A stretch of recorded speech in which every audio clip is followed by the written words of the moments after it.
Sejumlah jenderal penandatangan surat Dewan Kehormatan Perwira yang memberhentikan Prabowo Subianto sudah berbicara. Mereka membenarkan isi surat yang beredar luas di media sosial. Pengamat mengatakan Presiden Susilo Bambang Yudhoyono yang juga merupakan salah satu jenderal penandatangan surat itu juga perlu berbicara untuk menentukan langkah lanjutan dari kasus penculikan aktivis yang masih belum tuntas hingga saat ini. Jenderal Purnawirawan Wiranto angkat bicara soal surat DKP yang memberhentikan Prabowo Subianto sebagai perwira. Mantan Panglima Angkatan Bersenjata ini menguatkan keterangan sejumlah jenderal lain yang menyebut bahwa Prabowo diberhentikan karena kasus penculikan sejumlah aktivis pada tahun 1998 lalu. Dan pada saat saya dialog dengan Pak Prabowo Subianto saat itu, pada saat saya menanyakan kenapa melakukan hal itu, maka saya yakin bahwa itu dilakukan atas inisiatif sendiri, atas dasar analisis keadaan yang berlaku saat itu. Wiranto menyampaikan keterangan setelah sebelumnya dalam debat Capres pertama, Prabowo mengatakan terkait kasus HAM yang dituduhkan padanya hanya atasan saja yang tahu soal putusan itu. Sebelumnya dua jenderal lain, Agung Gumelar dan Fahrul Rozi, juga sudah membenarkan isi dalam surat tersebut. Kalau dari aspek kode kehormatan perwira, maka dia memang kesalahannya banyak sekali. Dia melakukan penculikan, meskipun awalnya tidak diakui, tapi belakangan diakui. Dan itu kan kesalahan yang sangat luar biasa. Dia menggunakan satuan Kopassus. Padahal Kopassus ini kan satuan elit, yang dilatih dan sangat disegani oleh dunia. Malah kenapa digunakan untuk penculikan dengan pertimbangan yang tidak logis? Akhirnya rekomendasi dari setelah bekerja memeriksa kasus ini, DKP merekomendasikan agar supaya dia dipecat. Ya. Tetapi sekali lagi, ya, karena statusnya sebagai mantu presiden waktu itu, mantu Pak Harto, ya diperlunak. Ya. Pengamat menilai Presiden Susilo Bambang Yudhoyono yang juga ikut menandatangani surat itu seharusnya juga ikut angkat bicara. SBY dianggap perlu menindaklanjuti keterangan yang diungkap oleh Wiranto dan jenderal lainnya terkait dengan kasus penculikan ini. Menurut saya Presiden SBY penting juga untuk memberikan bukan hanya komentar ya, tetapi ini sudah menjadi bola liar dalam artian semua kemudian terlibat dalam polemik yang kita tidak tahu ujung pangkalnya, karena setiap di sana tidak ada lagi yang bicara tentang ini perlunya untuk ditindaklanjuti dalam proses hukum yang serius gitu. Tapi kalau itu terjadi, maka ini akan menjadi sangat menarik karena Pak SBY itu kan anggota DKP. Cuman saya ragu apakah beliau bisa dihadirkan memberi kesaksian. Sejauh ini pihak Prabowo menganggap apa yang disampaikan Wiranto terkait peristiwa penculikan pada tahun 1998 sebagai hal yang kurang penting untuk ditanggapi. Pasca terungkapnya kasus penculikan tahun 1998, masih ada 13 aktivis yang masih hilang hingga sekarang. Tim Liputan Metro TV.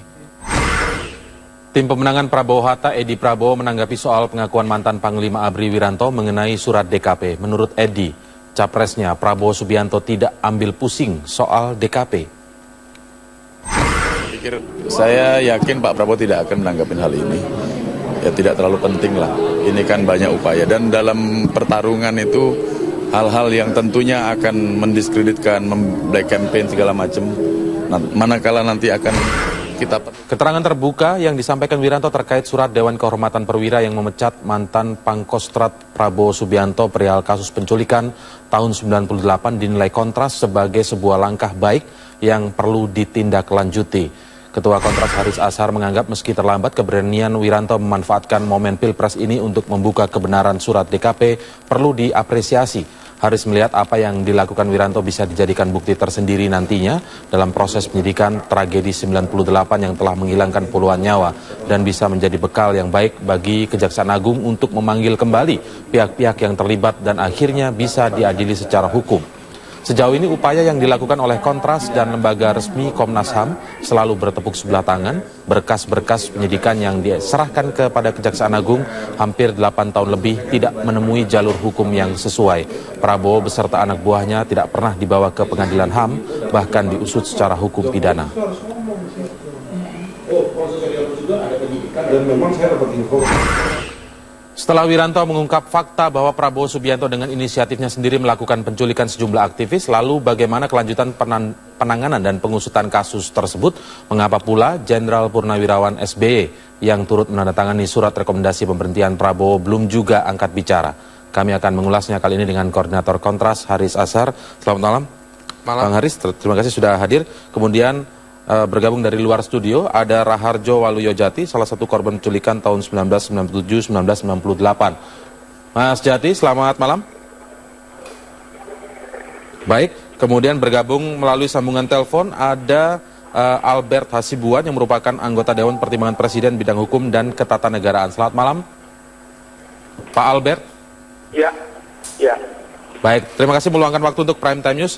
Kita juga nanti masih menunggu bergabungnya Raharjo Waluyojati yang merupakan salah satu aktivis tahun 98. Tapi saya ke Mas Haris terlebih dahulu. Mas Haris, bagaimana secara umum Anda melihat keterangan terbuka mantan Pangap Wiranto kemarin terkait kasus penculikan 98? Cukup terlambat gitu. Kalau orang di jalanan bisa bilang gini, kemana aja dia kok baru ngomong gitu. Tapi buat kita itu menarik ya. Menarik, memang akhirnya di situasi-situasi yang menuju kampanye capres ini atau di tengah kampanye capres ini baru muncul fakta-fakta seperti ini, keterangan-keterangan seperti ini. Keterangan Wiranto itu dia datang beruntun setelah ada keterangan Agung Gumelar, lalu ada munculnya surat DKP yang beredar di tengah publik, termasuk surat pemberhentian yang ditandatangani oleh Habibie, presiden waktu itu terhadap Prabowo. Dan juga beberapa keterangan yang atau kesaksian lainnya. Nah, menurut saya ini semua makin menguatkan fakta yang sebetulnya belum tuntas diselesaikan lewat sebuah proses hukum. Fakta-fakta ini menunjukkan satu, bahwa setelah DKP tidak ada proses hukum. Gitu. Setelah surat atau rekomendasi DKP itu tidak ada proses hukum terhadap... Kalau Wiranto menjelaskan bahwa betul itu suratnya seperti itu, dia diberhentikan karena atau dipecat karena tindakan-tindakan penculikan dan lain-lain, oke, ini berarti makin kuat satu faktanya lagi ya. Tapi yang kedua, seharusnya Wiranto juga menjelaskan kenapa Wiranto tidak mendorong ini ke proses hukum, atau kenapa tidak ada proses hukum. Gitu. Dan ketika dikeluarkan surat DKP, dia tidak serta-merta langsung berhenti, dia masih menjabat bagian dari pemerintah. Itu satu. Yang kedua, apakah dia juga pernah mempertanyakan kepada penguasa hari ini, misalnya SBY, 10 tahun berkuasa, apa yang sudah dilakukan? Nah, itu catatan-catatan kita semuanya.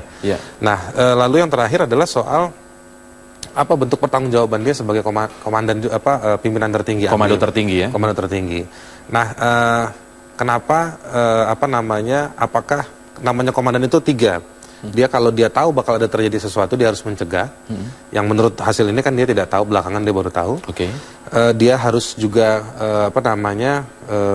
jika mengetahui menghentikan. Yang ketiga, jika sudah dihentikan, memastikan ada proses hukum. Nah, saya menuntut sekarang para jenderal-jenderal ini yang sudah mulai bicara kiri kanan gitu ya, saya tidak melihat ini di kelompok koalisi mana mendukung siapa gitu. Sekarang masalahnya begini, saya kembalikan ke soal kemanusiaan. Ada banyak orang yang menunggu mereka yang masih hilang. Yang hilang itu masih hidup atau sudah meninggal. Kalau dia masih hidup, kenapa dia nggak pulang? Ini persoalan kemanusiaan. Nah, sekarang mari kita dudukan masalah ini. Ayo kita dorong menyelesaikan persoalan ini.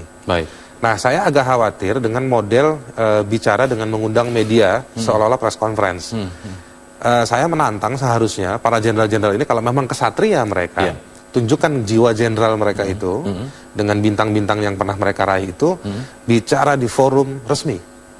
Jadi ada follow up yang sesungguhnya begitu ya? Iya dong. Oke, baik, salah satu yang disebut juga adalah Jenderal Purnawirawan SBY yang sekarang merupakan Presiden Republik Indonesia. Saya ingin tanya ke Pak Albert, setelah kemarin Wiranto menyatakan atau menyampaikan keterangan terbuka dalam konferensi pers seperti itu, masyarakat menuntut agar Presiden SBY segera turun tangan, apalagi Presiden SBY ini merupakan salah satu jenderal yang pernah berada dalam DKP, Pak Albert.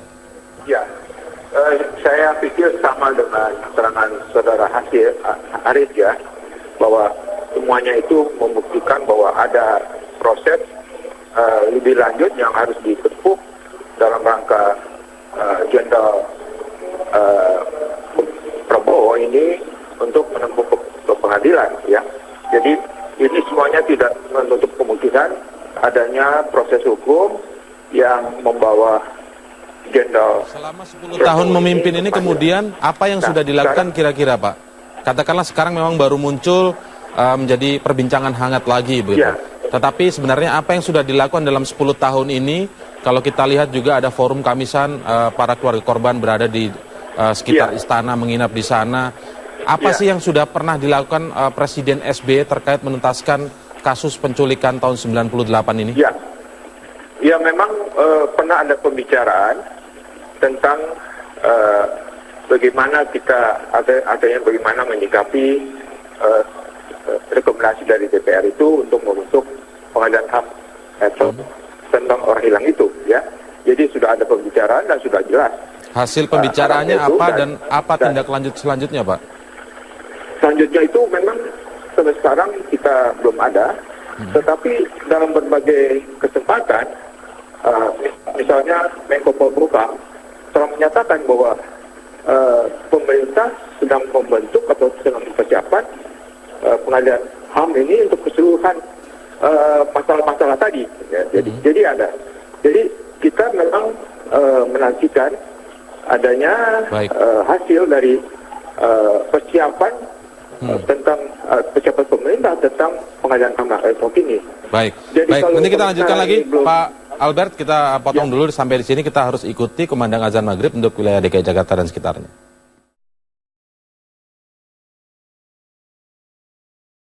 Lagi rahasia. Ini sudah menjadi milik publik karena di tahun 1998 sudah dilaporkan, disampaikan, dijelaskan kepada masyarakat. Penculikan itu atau aksi penculikan oleh oknum, ya saya katakan oknum, ya, Kopassus Angkatan Darat, itu dilakukan pada medio Desember tahun 1997 sampai dengan Maret 1998. Tidak ada kebijakan dari pimpinan TNI atau pimpinan ABRI yang ekstrim waktu itu untuk memerintahkan melakukan penculikan, tidak ada. Dan pada saat saya dialog dengan Pak Prabowo Subianto saat itu, pada saat saya menanyakan kenapa melakukan hal itu, maka saya yakin bahwa itu dilakukan atas inisiatif sendiri, atas dasar analisis keadaan yang berlaku saat itu. Maka tatkala Pak Prabowo Subianto waktu itu sebagai Letnan Jenderal, sebagai Panglima Kostrad, nyata-nyata oleh Dewan Kehormatan Perwira telah dibuktikan bahwa beliau terbukti terlibat dalam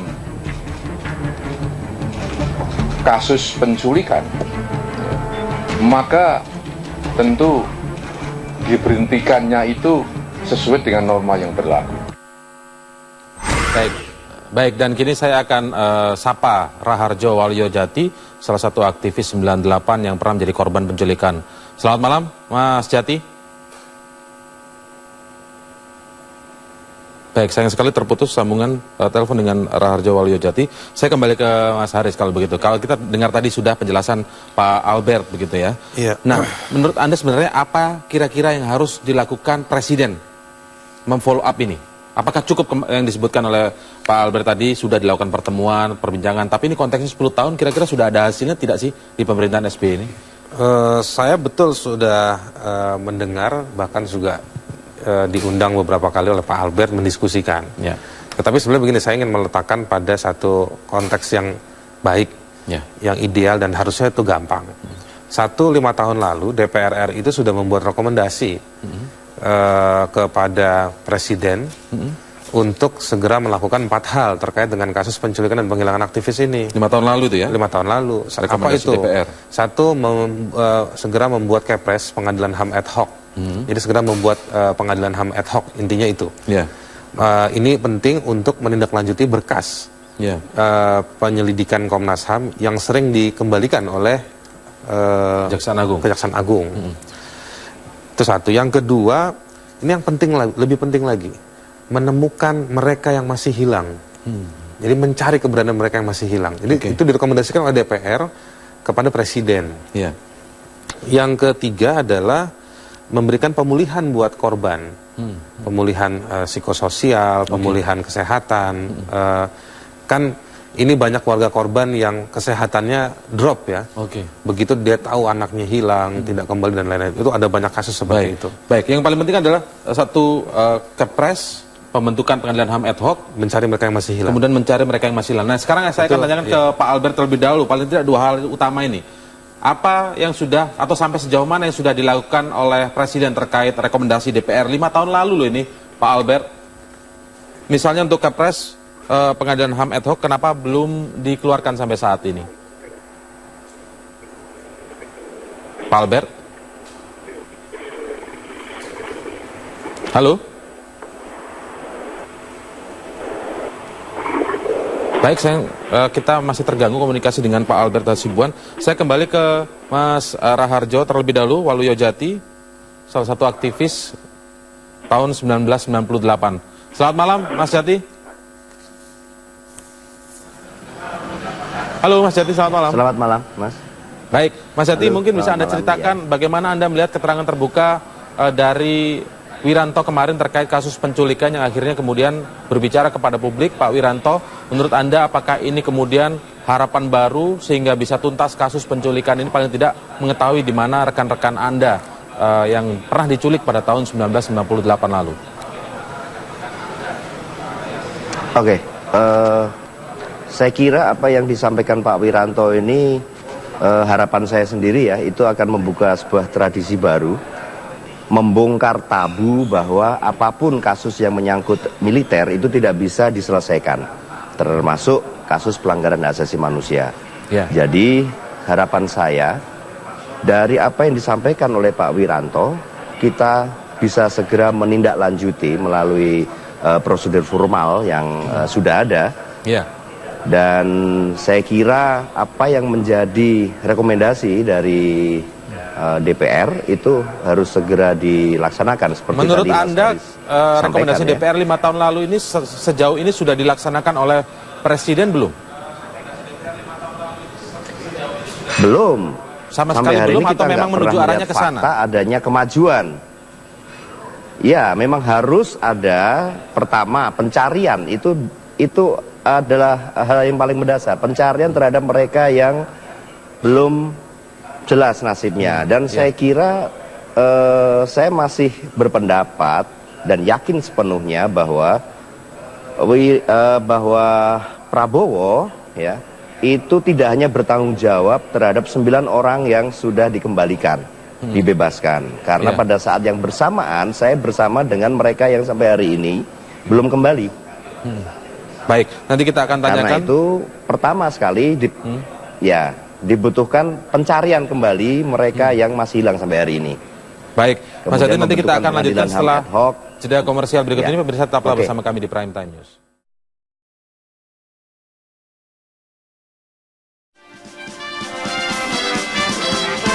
Baik, saya kembali ke Pak Albert Hasibuan yang tadi sempat terputus komunikasinya. Pak Albert, bisa mendengar saya dengan jelas, Pak Albert ya? Bisa, ya. Baik, Pak Albert, ini yang disebutkan oleh Mas Haris begitu, sebenarnya ada rekomendasi dari DPR, ini 5 tahun lalu rekomendasinya sebenarnya, yang bisa dilakukan. Di antaranya adalah meminta Presiden mengeluarkan Kepres tentang pengadilan HAM ad hoc untuk menuntaskan ini. Sejauh mana upaya yang sudah ditempuh untuk mengeluarkan Kepres ini? Kalau dilihat sebenarnya ini hal yang mudah mengeluarkan Kepres ini, Pak. Iya, betul. Saya menyaksikan bahwa persiapan sudah diadakan untuk pendirian pengadilan HAM esok untuk orang hilang itu ya.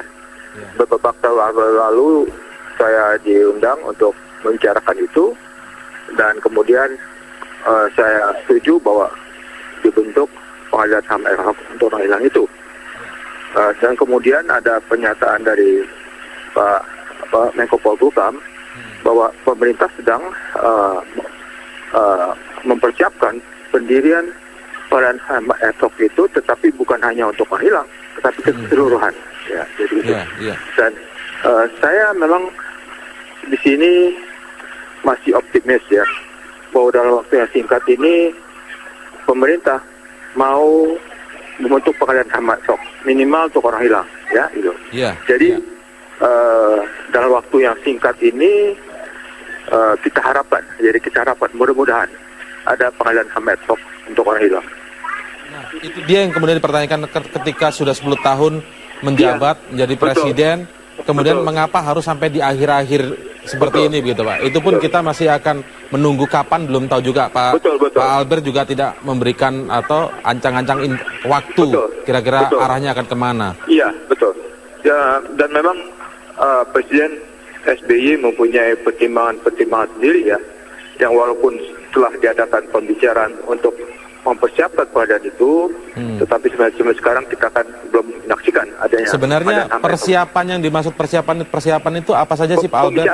Kita telah ada satu rapat kabinet khusus untuk membicarakan itu, dan semuanya sepakat untuk setuju dengan pengadilan HAM ad hoc itu untuk orang hilang, ya.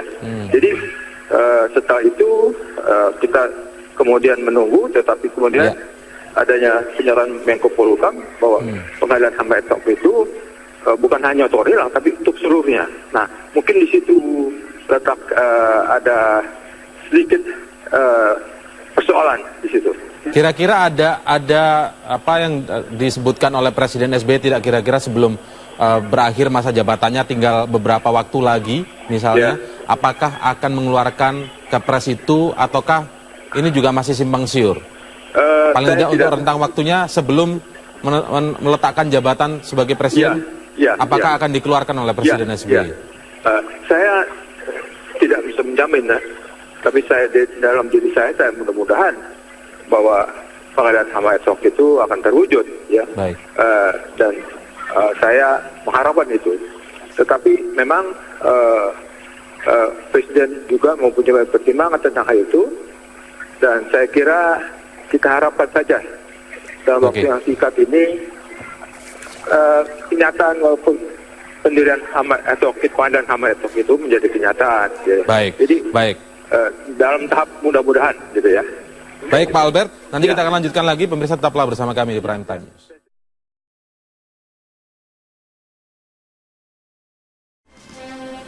Kita lanjutkan perbincangan di Prime Time News. Saya ke Mas Jati terlebih dahulu. Mas Jati, kalau mendengar jawaban Pak Albert tadi, kira-kira cukupkah langkah yang sudah dilakukan ini seperti disebutkan sudah melakukan persiapan menjelang pembentukan pengadilan HAM ad hoc, atau seperti apa? Harus seperti apa kira-kira yang harus dilakukan oleh Presiden SBY terutama menjelang berakhirnya jabatannya sebagai Presiden Republik Indonesia? Oke, saya kira masih ada waktu sebenarnya kalau memang ada kemauan ya dari pemerintah SBY saat ini.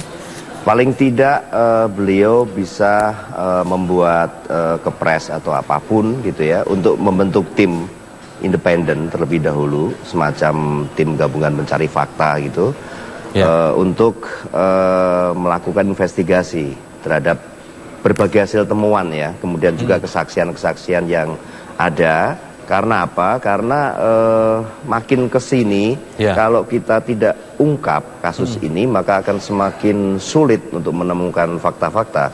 Seperti kemarin disampaikan oleh Pak Wiranto gitu ya dalam statementnya bahwa bahkan para anggota DKP pun masih bisa dimintain lagi keterangan sebenarnya untuk membuat kasus ini terang benderang seperti itu. Baik, terakhir saya ke Bang Haris. Bang Haris, kalau sebenarnya yang dilakukan SBY sekarang ini kira-kira persiapan-persiapan seperti apa sih yang Anda ketahui yang memang disebutkan oleh Pak Albert tadi? Ataukah memang ada sistem yang dibentuk misalnya di kementerian seperti apa? Adakah struktur yang memang dibentuk sehingga kita melihat ada kesungguhan Presiden SBY ini melakukan itu? Selain Pak Albert, sebetulnya Presiden SBY itu meminta Pak Joko Suyanto, kantor Menko Polhukam, untuk melakukan, saya nggak tahu statusnya apa ya, karena itu menurut saya itu inisiatif saja kenegaraan, pemerintahan, tapi itu bukan bagian dari proses hukum, untuk melakukan dialog dengan korban, dengan para pendamping, kontras, dan lain-lain. Tetapi hasilnya juga tidak ada hingga hari ini, gitu kan.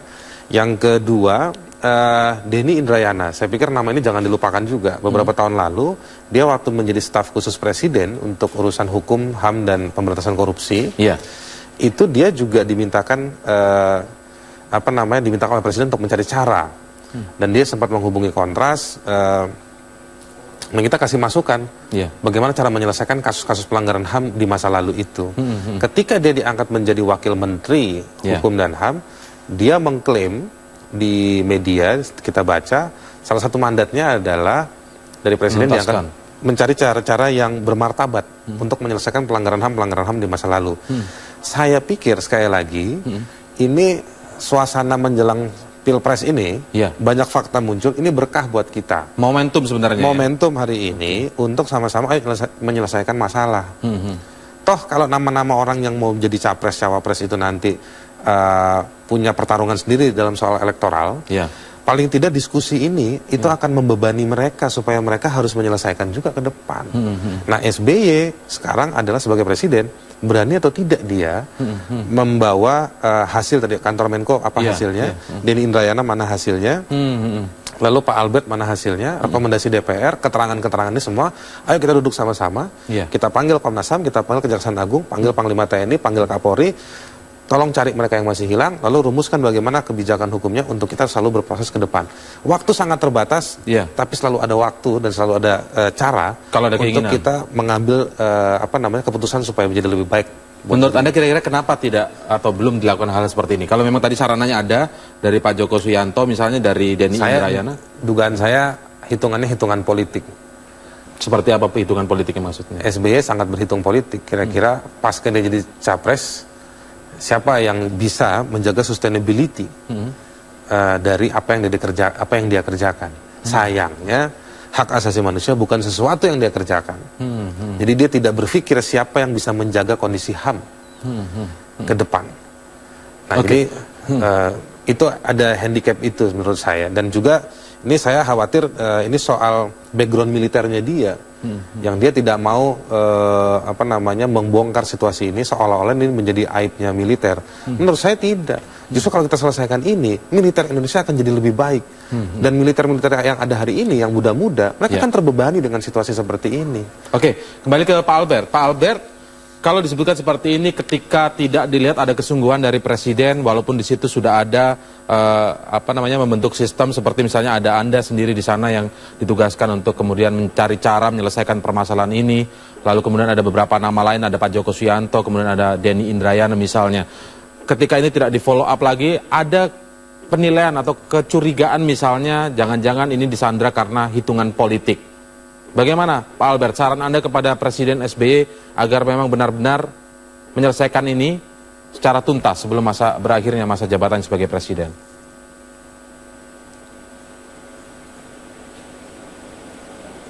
Pak Albert?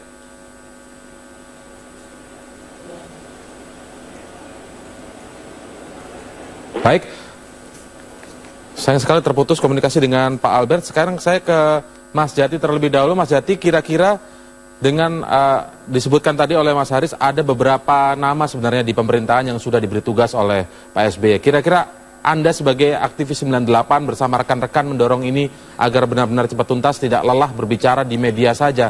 Kira-kira apa yang akan dilakukan oleh teman-teman dari aktivis 98 benar-benar membawa ini ke forum resmi, terutama momentum ketika Pak Wiranto kemarin sudah memberikan keterangan terbuka? Iya, teman-teman dari aktivis 98 itu sudah mulai membentuk kembali satu komunikasi untuk membicarakan bersama kira-kira dalam momentum politik seperti ini, ya, dorongan apa yang bisa dilakukan agar supaya ada satu proses yang lebih produktif bagi penyelesaian kejahatan HAM di masa lalu. Karena apa yang kita bisa tempatkan hari ini sebagai sebuah langkah maju itu akan sangat membantu sekali bagi pemerintahan yang terbentuk nantinya menyelesaikan persoalan-persoalan pelanggaran HAM di masa lalu. Dan kita harapkan memang siapapun pemerintah yang akan terpilih nantinya tidak terbebani oleh kasus-kasus di masa lalu. Dan pernah menyandranya begitu ya? Saya pikir, ya betul. Mas Haris tadi benar sekali bahwa kalau kasus ini tidak diselesaikan dengan tuntas, saya kira itu juga akan menjadi beban bagi institusi militer di kemudian hari. Kalau ini dituntaskan, maka saya kira menjadi jelas bahwa siapa yang bersalah dalam kadar seperti apa, kemudian pencarian kembali korban ini menjadi hal yang prioritas seperti itu. Baik, terima kasih Mas Raharjo Waluyo-Jati telah bergabung bersama kami di Prime Time News, Mas Haris Azhar. Kita tinggal tunggu saja nanti bagaimana, apakah memang Presiden SBY mau meninggalkan legacy begitu paling tidak dengan mengeluarkan Kepres pengadilan. Ini kewajiban konstitusi loh. Kewajiban konstitusi begitu ya. Baik, terima kasih Mas Haris Azhar.